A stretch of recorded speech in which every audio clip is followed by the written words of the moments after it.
The pain, the pain, the pain, the pain. JT.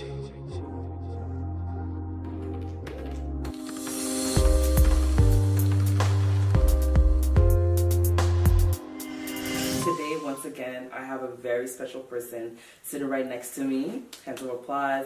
Her name is Florence Adumaku. Florence, welcome. Thank you. welcome. Guys. Yeah. I want to say thank you first and foremost for coming out today and just sitting down and having this conversation with me. Her story is very remarkable, and I really wanted her to come and join us today and just speak about like her venture, about this testimony that she has, in order to encourage somebody out there that might have experienced the same thing that she experienced. That's really about it. But Florence, like, just tell us a little bit about you. You are a hairstylist. Actually, you have your own hairstyling business right now. How did you get into the hairstyling business? Let's talk about that. Well, to be honest with you, I used to hate You used to hate hair, eh? Yeah, I feel you. hate anything about hair. Wow. I used to hate looking at hair. Wow. I used to hate doing it. Wow. And I think that started because my mom used to force me to do it. So, as a young woman, young girl, you want to go out and have fun with your friends, but I was more like always kept in. Yeah. Learn how to do this because it's good for your future. Right. Even if you don't find anything to do, you'll at least have this. That's so true, though. Yeah. And I helped my mom doing hair, even when she opened her own hair salon in 2010. Yes. Sorry for cutting you. How old were you when you started helping your mom? I was around 10. Wow. Yeah, so it was just, Wow. finish up braids when she starts it, Okay. packing hair, separating hair, Nice. knowing which tools to use. hand her Mhm. at the time because I was that young. Yeah. But then it got more into, now I'm left to do the client's hair. And I'm afraid that I might do the wrong thing. So I find that all this helped me not like doing hair Yeah. because I was kind of It was pushed forced on you. in. Yeah. So that's about when I started. Actually, my mom didn't open the salon in 2010. She opened in 2001. Oh, wow. Yeah, and then we closed it in 2010. Okay. Wow. That's really amazing. I mean, kudos to our mothers, though, because it's true, when we're young, sometimes we're just like, but all my friends are playing outside. Mommy, like, what are you doing to me? Yeah. But, like, at the long run, Yeah. look at you now. You know what I mean? Yeah. Like, at the long run, when you were 10 years old, you didn't know what was going to happen right now. Do you get it? You didn't know what this hair could have done for you. Exactly. Right? And you were actually humble enough to listen to mommy, because some 10-year-olds would just be like, you know what, Ma? I don't have time for this. I don't like doing this. And they'll just like disappear, right? Well, I always considered myself as like the black sheep of the family because although we're three, I'm the middle one. Like I'm the second born. Yeah. My brother, he's the eldest, and then me, and then my younger sister. sister. And the fact that I am the eldest girl in the family, in a Ghanaian home, you're considered the oldest. The oldest, yeah. Because as a woman, you're the one to learn how to cook. Yeah. They'll take no from my siblings. But if I say no, you're in trouble. I'm in trouble. So, Florence, you started a business in hair, something that you did not like. What caused you to do that? What happened? Couldn't you do anything else but hair? I was actually already doing other things. Okay. And in 2017, August to be specific, on the 9th of August 2017, I lost my 4-month-old son. Not 4-month-old pregnancy, but my 4-month-old baby. Wow. Son, my boy. And, I needed something to keep me from thinking about it so much. So being good at so many things, but what am I really good at? That is a gift, you know, something that I didn't acquire from any teachers, from any schools, something that I got naturally, you know, just by looking at my mom. You know, even when my mom had the salon, sometimes clients would say, no, I'll just wait for Florence, you know, or when I was moving from Montreal coming here, they're like, oh, well, can you come every 2 weeks and do my hair? Wow, that's deep. And hating it, it felt good to leave it and come here to this side of the country. Yeah.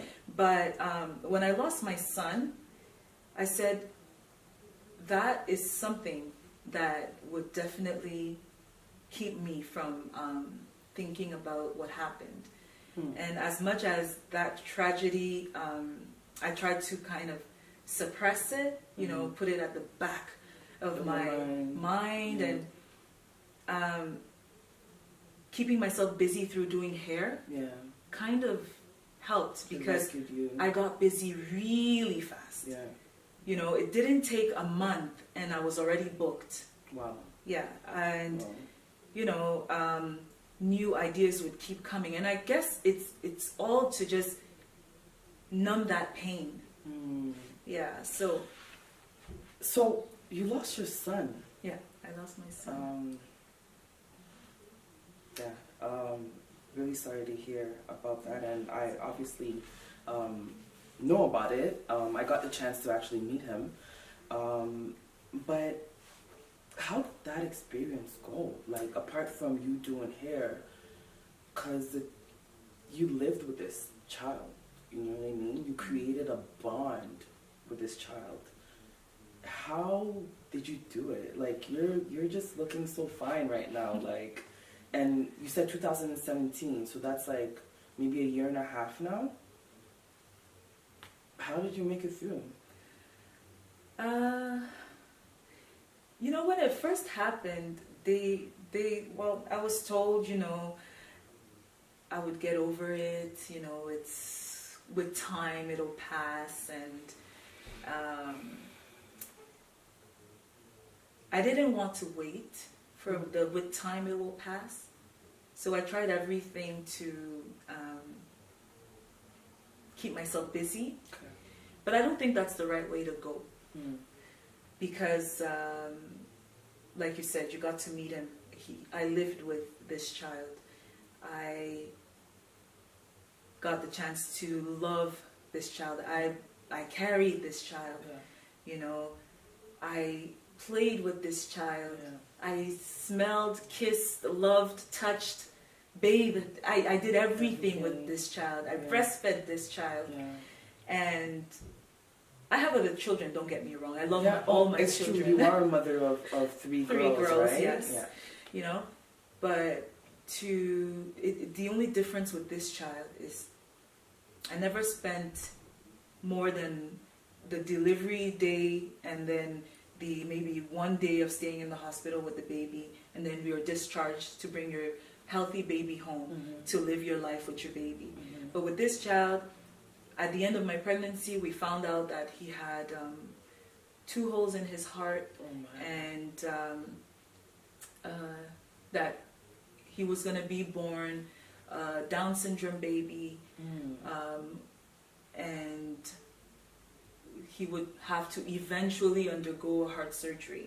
It must have been hard for, I mean, and you are with your husband, for you and your husband, for the whole family, actually. So it was just very hard for me to every day stare at the child, knowing that he has a heart condition, and physically you can see that the child is struggling to live because of the heart condition. He didn't look like a child who had Down syndrome. That one, I would have never thought. Yeah, so the child looked like a regular child. The only thing you can notice is his breathing due to the heart condition. You are definitely strong. Definitely strong. Well, I always say that I don't wish it on anyone, because although it seems like I'm dealing with it the best way that I can, it is a difficult thing to ever go through, to ever lose any of your children, whether sick or healthy. It's just a tragedy. Yeah. And to, you know,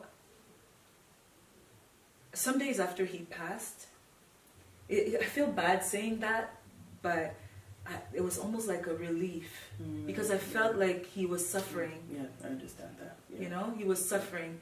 But then with that relief, I started to suffer. But I didn't suffer right away because I was trying to do other things, right? Like hair. To suppress it and to just get busy. Yeah. And I was suffering, but you know, for the sake of my children, for the sake of always looking strong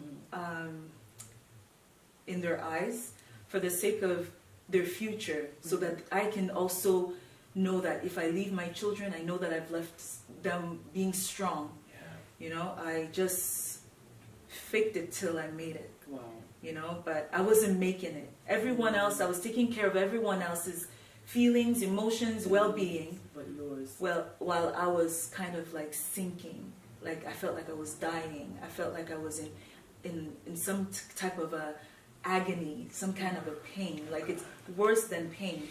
But tell me something. So You mentioned that it's true you got busy with the hair and everything, and you were suppressing it, suppressing the pain, and so on and so forth. But my question to you was that while you were suppressing that pain, what you must have been doing something in order to get you to this point right now, because, or were you not doing anything, or did you just keep going in? Did you just I just want to know that process. Like, was there something that you were doing? Was there as much as you were suffering, did you, because I do know you're a Christian, you believe in God, what was that like? What was your relationship? Because I know that a lot of times, I'll give myself as an example, I went through a few things a couple of years ago and I was actually angry at God.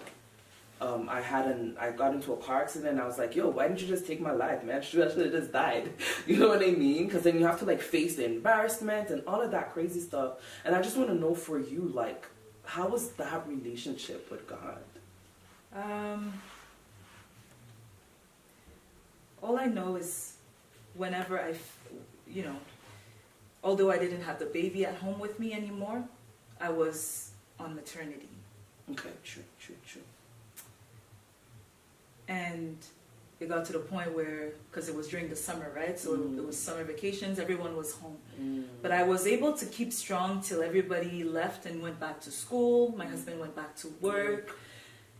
And when I was left alone, that's where it hit me. That's where I saw that there's a crib there, no baby. Wow. There's baby formula, no baby. There are baby bottles, no baby. All the clothes, little socks, new clothes, toys, no baby. So I'm like, what am I doing? What should I do? What am I going to do now? So that's where, when I felt like I wanted to scream, I would start thanking God, because He would remind me, that He's never left me nor forsaken me. Yes. That if He's given me the chance to go through such a big test, big challenge, I know that He's not the one who put me in this. He's not the one who took my child. That one I know for a fact. But for Him to allow me to pass through such a passage, a path. At a young age too. At a young age, I was 30. You're not that old. Yeah. So when I had him, I was 30 years old. I know that He thinks as much of me. He knows me to be this strong. If God thinks that my faith is so strong that I can deal with something like this, then definitely let me be the one to deal with it. Wow. But sometimes I think about what He has caused me to go through, to deal with. Like He has allowed me to pass through this tragedy. Yeah. And I'm like, Lord, are you sure you chose the right person? Wow. Yeah. Because He sure did. Though. As much as you feel or you know me to be that strong, I don't think I can keep being this strong. You know, like, really? Why me? Yeah. You know, like, yeah, my faith was up there. It is still up there. But like you said, you got to a point where you were upset with God. Yeah. You know, when I felt like he had abandoned me, and I'm like, no, I can't think like that, because till this point, I'm still blessed. Yeah. You know, till this point, I still went through what I went through. You know, I still have my hands to raise and glorify the Lord for many things that I've been through that he has taken me out of. Yeah. So, my child, though, you know, you gave me this child. Yeah. Why did you have to allow him to leave? To leave. Yeah. You know? Is there anything greater that you can give me at this point? You know, my children, they're my pride, they're my joy. You know, even times where I feel sad, they're the ones who make me laugh. Right. So, Lord, do you really think I was the right person? Why didn't you wait for me to grow old and gray? That's funny. You know, to have some type of a tragedy like this happen, but not my children. Yeah. Yeah. You know, because it's not only one, it's two. It's not just one, it's two. Yeah. So you questioned God. I did. But then every time I would just, and most of the time when this would happen, it's my alone time. My alone time is in my shower with the Lord, you know? And when I did question and I realized, I noticed what I was doing, that's when I would stop and apologize, Wow. first of all, and then thank God, you know, because he's still here. Thank God, because although I went through this, I'm still around. I got to a point where sometimes I would wait for everyone to leave, and I would cry so much, cry to the point where my head hurts, you know, I feel pain in my chest, and then I realized if I keep doing that, I'm killing myself, because it's pain. Yeah. But don't you think that you crying and expressing those feelings to God was also another way of you healing? I don't know, because it was also painful to be doing that. Okay. Like, I felt physical pain Okay. by doing that, which crying would be the best thing for me to do. Yeah. You know, whatever I feel like doing would be the best thing for me to do. Okay. You know, like, I know you guys heard, she mentioned that she did lose her son, but in that, and that happened in the month of, in 2017, August 9th. right? In August. And lo and behold, you know, by the grace, Florence got pregnant again. 9 months later. 9 months later, however, that pregnancy is what she needs the second time around. That pregnancy also did not go well. Yes, so now this pregnancy, I was so excited. I'm pregnant again. I mean, if it happened once, what are the odds for it to happen a second time? You know, no one in my family is sick. We don't have genetic issues in my home, in my family, and as far as I'm concerned, in my husband's family as well. Yeah. So it can't happen twice, you Right. know. And I'm positive now again that this one is another boy. So yeah, I got pregnant, and 6 months into the pregnancy, I found out that yes, he's. And it was another boy? It was another boy. Wow. We were gonna name him Favor. Oh my goodness. Okay. That he also has a heart condition. Oh my. Yeah. Also, he has one hole in the heart. But his is worse. Sorry to say this, but he was deformed from the womb. That's right. So that one, they called it a trisomy 13, which is also known as Patau syndrome, Wow. which I never heard about. I've never heard that. And didn't know what it was, what it did. So now I had a choice.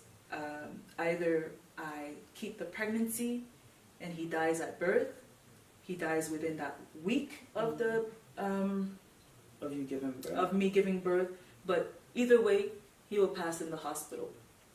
Wow. You know, they weren't gonna release me because he was gonna be born with complications, with all these things. They don't even know if he would be able to breathe when he comes out. So they gave me a choice. I either keep the child and watch it pass, or I terminate the pregnancy. Oh my goodness. Wow. Honestly, guys, as I said, I know Florence for a while. I did know a bit about the story, but like, I don't know how you're doing it. I don't know how you're doing it, but if ever you're out there and you're watching this, this is a real life situation that happened to a real life person. This is not something that is in a movie. And we're going to show you how you can overcome, because if Florence was able to go through not only one loss, but 2 losses back to back and still be sitting in this chair right here today, then whoever out there that might be struggling or suffering from any loss or any pain, be encouraged by this story. The pain, the pain, the pain, the pain. JT. On the track for my boy Christian. On the track for my boy Christian.